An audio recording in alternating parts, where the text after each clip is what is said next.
Hi, you're looking at a vintage 1978 PDP8/E from Digital Equipment Corporation. Now this is a very vintage computer. It's in really nice shape. As you can see on the front panel here, we have a couple of the switch covers are missing, but all of the switches appear to be in really good shape. Also, the potentiometer is really nice and tight too. This unit powers up. As you can see, several of the lights are lit up on the main board here.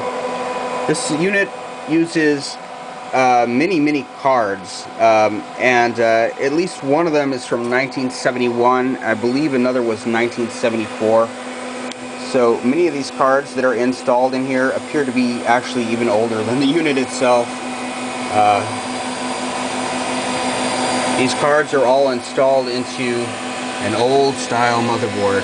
Now if you're familiar with using or removing an AGP or a PCI card from your PC, you know how hard those are to remove. Well, these are much tighter than that, and because of that I'm actually not going to pull all of these cards for display, because I could actually damage them in attempting to remove them, and I don't want to do that. I want the buyer to receive this in the best condition possible. As you can see, these all feature many microprocessors on them. Really cool vintage stuff. And there's a whole lot of these cards. Now some of these cards have some brown spots on the top. That's not dirt actually. These units are actually designed to connect these cards together. But the spotting you see there is actually from the cover. Now back in the 70s they used this cheap foam stuff, and it is really fond of decaying. As you can see, I'm crunching it there and making spots.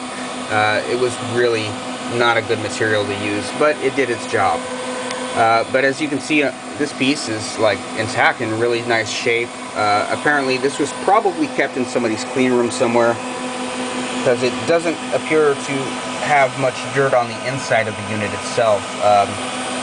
The only thing that I really see is decay from the top cover. Now this unit features a H724 power supply. As you can see, it is powered up here and functional. A little bit noisy, but not as noisy as like a modern server. Overall, the condition on this unit is really nice. Has a couple minor things, like it's missing a couple of clips in the clip covers, and like I said, the switches in the front. But aside from that, it doesn't really appear to have much issues, except for maybe whatever's happening with the cards that's not lighting the display up completely. Now I'm not an assembly language programmer. These were all used assembly language, so I can't really tell you too much about the actual programming of it, but there's a lot of videos posted on YouTube. I'm going to go over the cards really quick.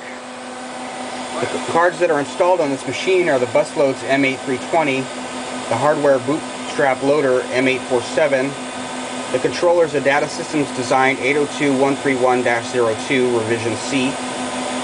It's got 3 of these G11 cards. These are the ones you see here with the pieces that are the card connectors. The G11 is the MM8EJ. It's an 8K memory sense inhibitor. That is followed by the M935 Omnibus Bridge, the M849 KK8E RFI Shield, the 43-11302 CPU interface and memory timing. That's a 4-card set. That's what you see here, these 3 plus the blue one there. It also has the M848 Power Fail Detect and Auto Restart, and the M837 Extended Memory Timer and Timeshare Control, the M8300 KK8E, those are for the major registers, I assume that's for the memory, and also the M8300YB, and that's the last card in the first slot here. Well, those are all the cards that are installed in the unit. Really nice unit for something made in 1978.